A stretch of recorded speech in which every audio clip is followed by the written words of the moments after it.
प्रतिज्ञा की है कि हम हथियार धारण नहीं करेंगे, लड़ाई नहीं करेंगे। अगर मैं भीष्म हूँ तो आपसे हथियार धारण करवा कर लड़ाई करवा के ही छोड़ूंगा।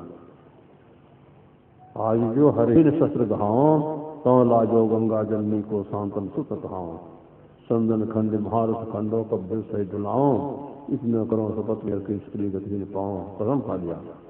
पांडव दल सम्मुख हुए धाओ, सरकार भूल भाओ, अस्तूर श्याम संग्राम विजय विजय के पीछे न पाओ।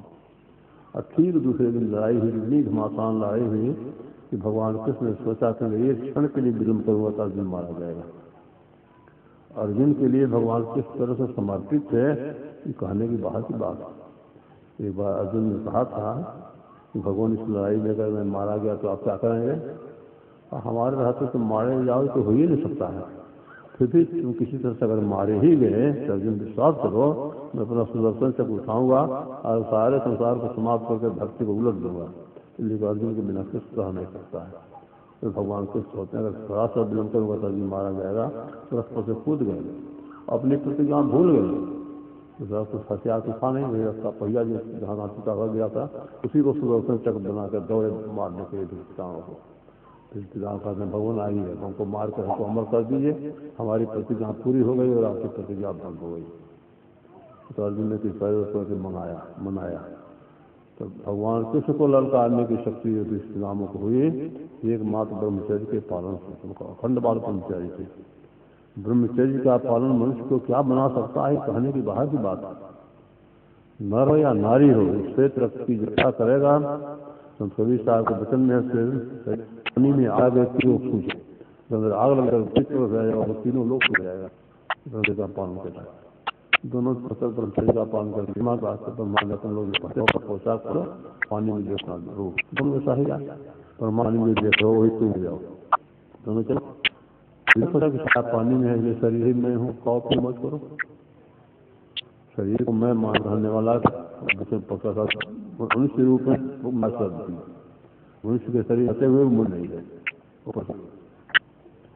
इन्होंने सोचा कि छायापन है शरीर अंग होगा तो छाया नहीं होगा। और शास्त्र में आया है शरीर है तो हमारी आत्मा आग जला नहीं सकती, पानी गिरा नहीं कर सकता, हवा सुखा नहीं सकती, आते तो छाया में नहीं हो सकते हैं। कि फिर गए ब्रह्मांड पर लौटते हैं और कहा पिताजी हमको तो संदेह हो रहा है। कहा संदेह की बात है और जाओ और ब्रह्मचर्य का पालन करो। कई बार लौटा कर 105 वर्ष तक ब्रह्मचर्य का पालन करा के तब बतलाया कि देखो तुम्हारा शरीर या किसी का शरीर है कि 5 स्थूल तत्व है, मिट्टी है, पानी है, अग्नि है, हवा है, आकाश। इसके अंदर 5 सूक्ष्म तत्व है, रूप रस गंध स्पर्श शब्द। 5 के अंदर कर्म की इंद्रिय है, हाथ पैर गदा लिंग मुंह। 5 ज्ञान की इंद्रिय है, आंख कान नाक जिह्वा त्वचा हो गया 20। 4 भीतर में इंद्रिय है, मन बुद्धि अहंकार। 24 प्रकृति उस मसाला कहते हैं जिससे संसार बना हुआ है। धृति धारण करने की शक्ति, संघात मिलाकर रखने की शक्ति, इच्छा द्वेष सुख और दुख सब मिलाकर हुआ 31 का समूह हमारा शरीर है। चाहे नर का शरीर हो या नारी का शरीर, 31 चीज मिलाकर बना हुआ है। इसको कहते हैं क्षेत्र। क्षेत्र का अर्थ होता है खेत। अब खेत उसको कहते हैं जिसमें कुछ बोते हैं उपजता है बहुत। इस शरीर के क्षेत्र में हम लोग कर्म का बीज देते हैं, चाहे सुकर्म का बीज दीजिए चाहे दुष्कर्म का बीज दीजिए, उपजेगा दोनों। भोगेगा कौन? किसी खेत में फसल लगी तो कौन भोगेगा? जो कहता है मेरा है, उसी जो कहता है हमारा है। कि हमारा कहने वाला इस शरीर से भिन्न है। कहने का तात्पर्य हम शरीर नहीं, शरीर से भिन्न। और शरीर से भिन्न वही जो हम कहते हैं कि जो हमारा शरीर है। अब वह शरीर से जो हम भिन्न है, शरीर में कब से हैं? इस शरीर में हम लोग कब से हैं? जब से संसार है तब से हैं। आज ही हम लोग नहीं है संसार शरीर में। और संसार कब का है ये तो कहना बड़ा कठिन है। इसलिए संसार के बनने के बाद देश बना है, काल बना है, तो देश काल के पहले की बात कौन कहेगा? जो देश कालातीत होगा वही तो कहेगा। लेकिन हम आप 4 युगों का नाम जो हम सोचते हैं सतयुग त्रेता द्वापर कलयुग, जब से संसार है तब से बहुत बार बीते, बहुत सतयुग बीत गया, बहुत त्रेता बीत गया, बहुत द्वापर बीत गया, बहुत कलयुग बीत गया। यह कलयुग में भी हम आप हैं लगभग 5,500 वर्ष हो रहा है। मतलब अरबों खरबों वर्ष से हम लोग संसार में हैं और संसार की जोड़ियों में चक्कर लगा रहे हैं। 84 गुरु की धनी, 84 लाख प्रकार के योनियों का वर्णन, शरीरों का वर्णन है कि 84 लाख प्रकार के शरीरों में हम लोग कितना बार चक्कर लगाए और कितना मरने जन्मने का दुख भोगे, इसका कोई ठिकाना नहीं है। चक्कर लगाते लगाते दुख भोगते, जन्मने मरने का दुख भोगते भोगते आज हम लोग इस मनुष्य शरीर में आए हुए, इस मनुष्य शरीर में आए हुए। अब यह हम आपका मनुष्य शरीर कैसा है, ये हर एक को विचारना है, हम आपका मनुष्य शरीर कैसा है। और ऐसे हम लोग यह देखते हैं कि बहुत से प्राणी हम आपसे बहुत अच्छी दशा में हैं। एक एक हाथी को, एक घोड़े को, एक बैल को, एक कुत्ते को जो सुख है, हम आप बहुतों को नसीब नहीं है। हमने अपनी आंखों देखा गुजरात में जूनागढ़ के पास एक आश्रम है, सराधारी आश्रम, वहाँ एक भैंसे की हम लोग देखा, कई आदमी मेरे मालिश कर रहे थे, उसके सामने कुछ फल जो मिठाई देकर खड़े थे। बहुत देर तक उसको देखते रहे और मन में सोचते रहे कि कैसा भाग्यशाली भैंसा है ये। लोग कहते हैं जैसे मैं सबसे धनी देश है अमेरिका, तो अमेरिका के राष्ट्रपति या प्रधानमंत्री को इस नसीब नहीं होगा कि इस भैंसे को है। क्योंकि यह सब देखते सोचते हुए मन में नहीं हुआ कि अरे भैंसो हम हो जाते, किसी भी दशा में है, लेकिन अपने को मनुष्य शरीर में होने के कारण हम अपना अहोभाग्य समझते हैं। सोचने योग्य है हम आप मनुष्य के शरीर में नहीं होते, किसी और शरीर में होते, क्या दशा होती। एक ब्राह्मण गरीबी से ऊपर आत्महत्या करने का विचार कर लिए, चले गए जंगल, बहुत ऊंचे गाछ पर वृक्ष पर चढ़ गए, गले में रस्सी लगा के डाल में बांध दिया। अब लटकना ही चाहते थे, वहां सियार आ गया। उस सियार नहीं था, वो थे इंद्र, और सियार के बेच में आए। अब बोले कि ब्राह्मण तुम क्या करने जा रहे हो। वो भी समझ गए सियार की तरफ में बोल सकता, सियार नहीं गई। कहा देखिए हम गरीबी से उब गए हैं, आत्महत्या करने का विचार कर दिया। कहा नहीं ऐसा मत करो, हमारे शरीर के तरफ देखो, हम सियार हैं, हमारे शरीर में कांटे गड़े हैं, कुछ घाव भी हैं, लेकिन इतना बेख्तियार हूँ, मैं शरीर से एक कांटा निकाल सकता हूँ, मैं घाव का कोई मरहम पट्टी कर सकता हूँ। सोचो उस शरीर को गंवा के हमारे जैसे शरीर में आ गए तो तुम्हारी क्या दशा होगी। अरे कम से कम परमात्मा तुम्हारे हाथ हमको दूसरा हाथ भी दिए होता, तभी हम ना बहुत भला कर सकते थे। उन्होंने संकल्प त्याग दिया। कहने का तात्पर्य किसी भी तरह में है, लेकिन मनुष्य के शरीर में रहने का हम लोगों का एक सौभाग्य। गोस्वामी तुलसीदास जी महाराज लिखते हैं कि साधन धाम विबुध दुर्लभतन मोह कृपा कर तुम बहुत अनुग्रह हो। हे प्रभु आपने हमारे पर बहुत बड़ी कृपा की कि कुकर सुकर का शरीर नहीं दिया, कीट मूंग का शरीर नहीं दिया, ऐसा शरीर दे दिया कि उस शरीर से हम जो चाहें सो बन जाए। समाज में अगर कोई बनना चाहते हैं तो बन जाइए, अगर राष्ट्रपति प्रधानमंत्री भी बनना चाहते हैं बन जाइए, देवी देवता बनना चाहते हैं तो सो भी बन जाइए। जितना देवी देवता का हम आप नाम सुनते हैं, कोई आकाश उतरा हुआ है। हम ही लोगों में से पुरुष वर्ग के लोगों में बहुत कर्म देवता बन गए, इसलिए आकर देवियां बन गई। ऐसा शरीर है। भगवान राम ने भी शरीर की महिमा गाई है, बड़े भागवान सुन पावा असुर दुर्लभ सदगुआ, इस दुर्लभ ही शरीर को बताया गया। देवताओं को दुर्लभ है शरीर कैसा है, लेकिन ये शरीर हम आपका सदा रहने वाला नहीं है। संसार में कितने आए, सब के सब है हैं।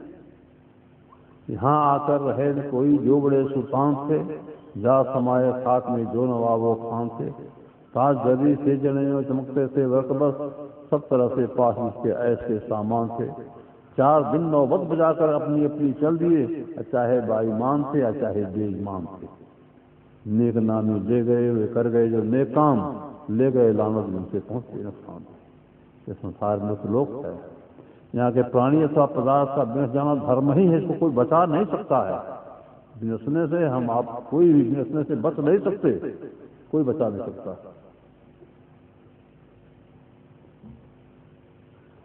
एक बार जमराज अपने भवन से निकले, उनके दरवाजे पे वृक्ष था, उस पर बैठा हुआ था कबूतर। उपनिषद कहानी गुरु महाराज कहते थे कभी कभी। उसको उन्होंने बहुत देर तक देखा कबूतर को, और चले गए अपने दरबार। कबूतर बेचारा डर गया। संयोग से आगे गरुड़ जी, दो हैं पक्षियों के राजा, तो देखते हैं कबूतर को उदास। राजा का घर नहीं प्रजा को देखना। होते हैं शरीर हमारी प्रजाति में इतना उदास क्यों है? हाँ, आज हमको जमरात देखे हैं बहुत देर तक, इसलिए हमको डर हो गया। अब ठीक, जिसको जमरात देखो उसको तो डर होना चाहिए। अच्छा तुम ये काम करो, तुम बैठो हमारी पीठ पर, हम तुमको ऐसी जगह पहुंचा देते हैं जहाँ जमरात भी पहुंच नहीं पाए। पीठ पर बैठाया 100 योजन कोस, मतलब 400 कोस, 1200 किलोमीटर की दूरी पर एक पहाड़ की कंदरा में जाकर रख दिया। ऐसी में तुमको कोई डर नहीं है। और कंदरा के मुंह को चट्टान से बंद कर दिया। अब फिर लौट के आते हैं जमरात के पास। गरुड़ के बारे में लिखा हुआ है, उड़ने में इतना तेज है वो कि पलक गिरने में जितना समय लगता है उसे बहुत कम ही समय में सारा संसार को चक्कर लगा लेते हैं। इतना तेज उड़ाते हैं उड़ते हैं जमरात के पास। और कहते हैं आज हमारी प्रजा को, कबूतर को आपने बहुत देर तक देखा है, बात क्या है? कहाँ सही नहीं रहेगा तभी जीवात्मा रहेगी। तो रहेगी तो कहाँ रहेगी, ये सोचना है। रहेगी तो कहाँ रहेगी? इस जीवन के लिए कितना सोचते हैं, इस शरीर के जीवन के लिए।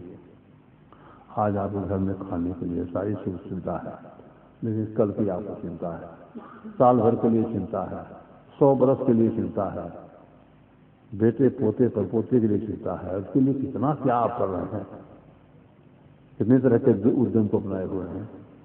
इस शरीर के बाद के जीवन के लिए अगर आपको चिंता नहीं है तो इससे बढ़कर अब नादानी क्या हो सकती है?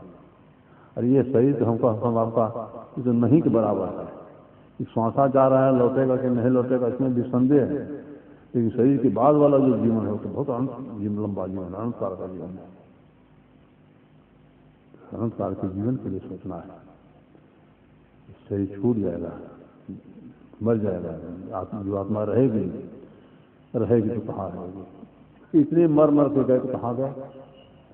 अच्छाई में गए या बुराई में गए, सुख में गए या दुख में गए, ऊंचे लोक में गया या अधोगत में चले गए। और अधोगत में, दुख में, बुराई में तो कोई जाना नहीं चाहता।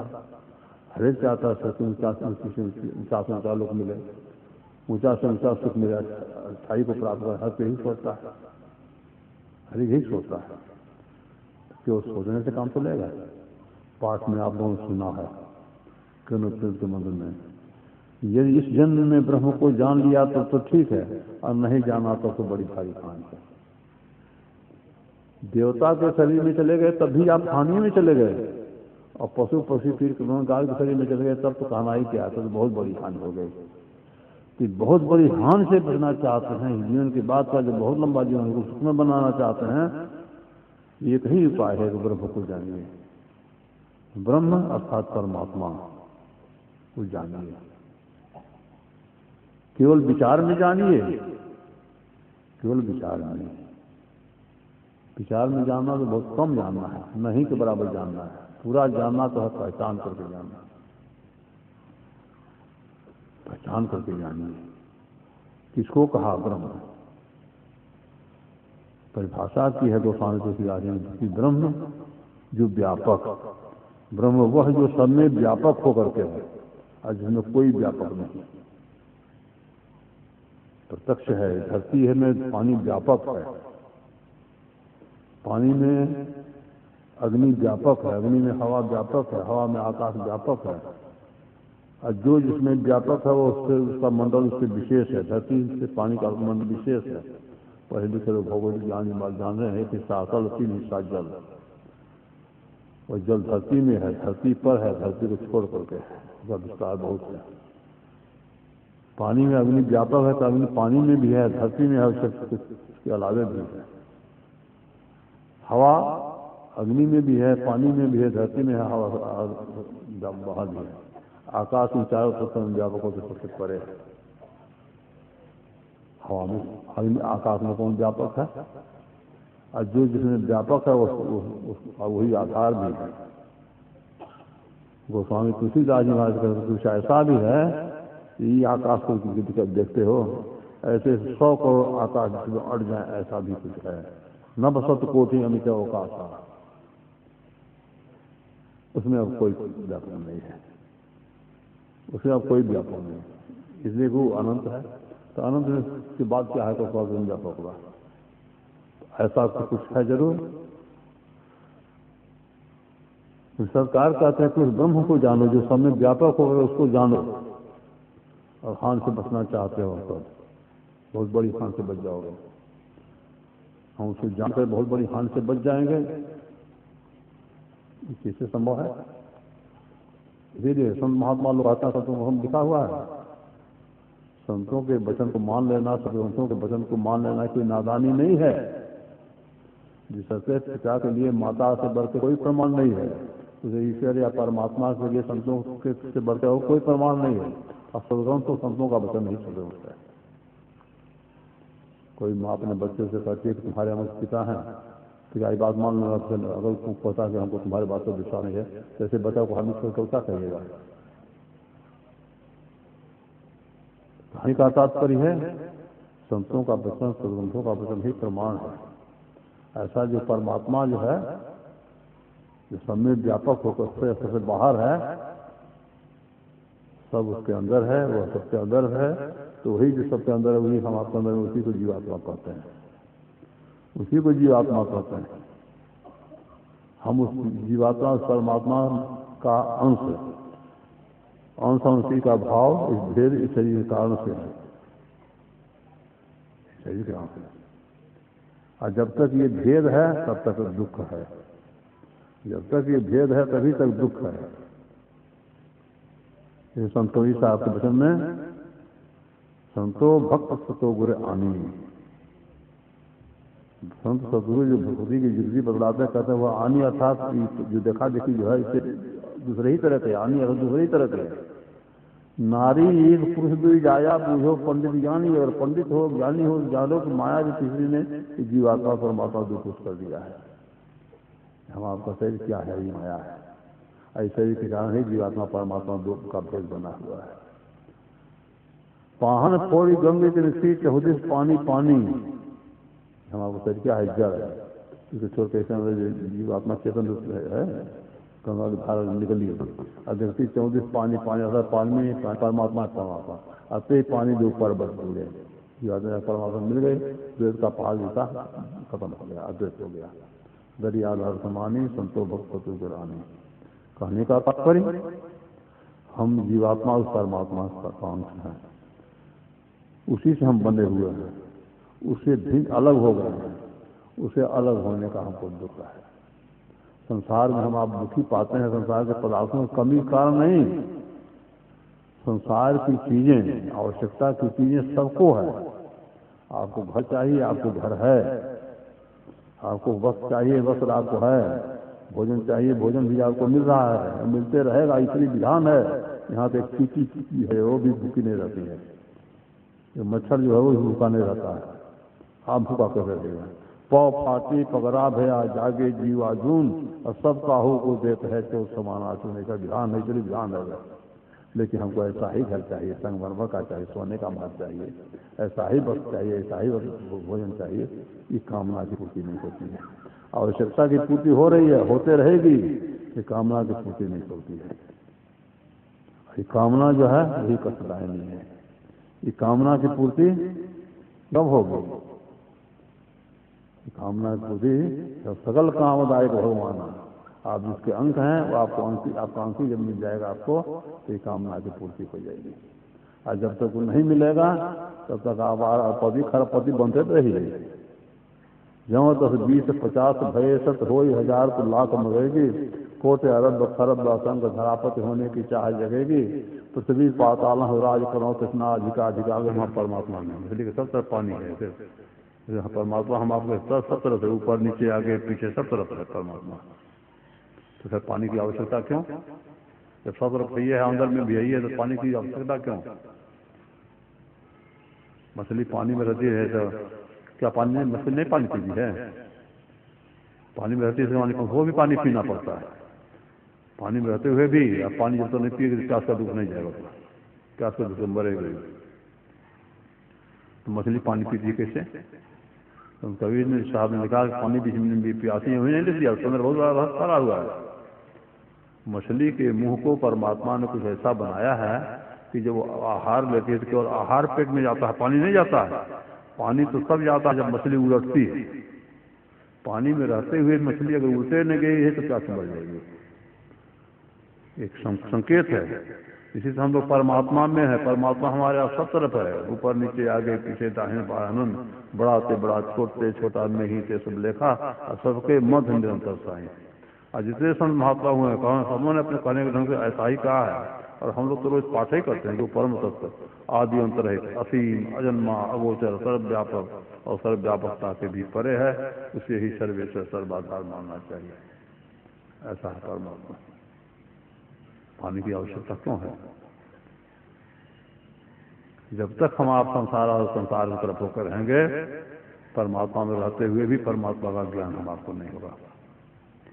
परमात्मा का ज्ञान करने के लिए अपने संसार से मुड़ना पड़ेगा। जैसे मछली पानी में उलटती है तब प्यास को बुझा पाती है, जैसे परमात्मा को ज्ञान करने के लिए आपको संसार की तरफ से उलटना पड़ेगा।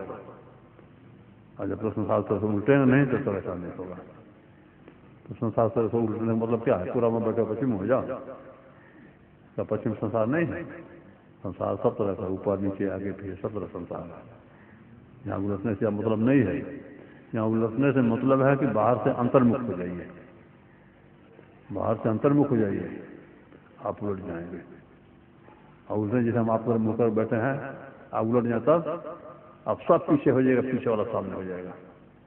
अगर आप अपने अंदर में उलट जाइए तो कहाँ से किससे उलटिएगा? संसार से उलटिएगा, शरीर से उलटिएगा। तो संसार से उलटिएगा, संसार के दूसरे परमात्मा हो जाएगा।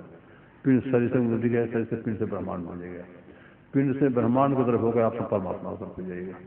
अब परमात्मा की तरफ हो जाएगा तो परमात्मा की तरफ आपको ज्ञान होगा।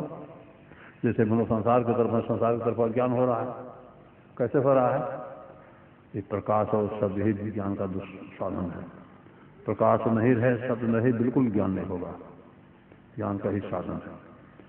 इधर से उधर को उलट जाएगा, पिंड से ब्रह्मांड में, संसार से परमात्मा की तरफ हो जाएगा तो आपको उधर का ज्ञान होगा। उधर के प्रकाश से, उधर के सबसे, उधर का प्रकाश, उधर का मतलब बाहर संसार में देखिए सूरज का प्रकाश है, तो सूरज के प्रकाश में हम लोग सौर जगत को देख रहे हैं। जैसे उलट जाइए आप देखिए उधर, आपको परमात्मा का प्रकाश मिलेगा। परमात्मा का शब्द आपके अंदर में ही है, तो प्रकाश शब्द हम आपके अंदर में ही है। घर घर दीपक बरय लखै नहीं अंध है, वो दीपक जल रहा है घर के अंदर, दिखाई नहीं पड़ रहा है कि देखने का आंखें अंधे बने हुए हैं, लखै नहीं अंध है। लखत लख पड़ेगा, कोई लखने का अभ्यास करे तो उसको लखाई पड़ जाएगा, लखाई पड़ जाएगा तो छूटे जम का फंदा छूट जाएगा। सूर्य का प्रकाश हो गया तो रात के अंधकार का दुख चला गया, और वो प्रकाश अगर हो गया तो आपके सारे दुख अंत हो जाएगा। राम सजिदानंद निशा नहीं तो मोह निशा, मोह निशा का लौलेस नहीं रहेगा, अज्ञानता का लौलेस रहेगा, जो अज्ञानता दुख का कारण है सब समाप्त हो जाएगा। कहानी का तात्पर्य है कि पहचान वाला ज्ञान कीजिए। और जब तक पहचान वाला ज्ञान नहीं होगा तो उससे होने वाला लाभ आपको नहीं होगा। आपके सामने बहुत मूल्य का कोई चीज है, पारस है, हीरा है, आप नहीं पहचान रहे हैं, आप लोग उसके लिए वो कंकड़ पत्थर के समान है। निधि तो उसके लिए जिसको उसकी पहचान है। गोस्वामी तुलसी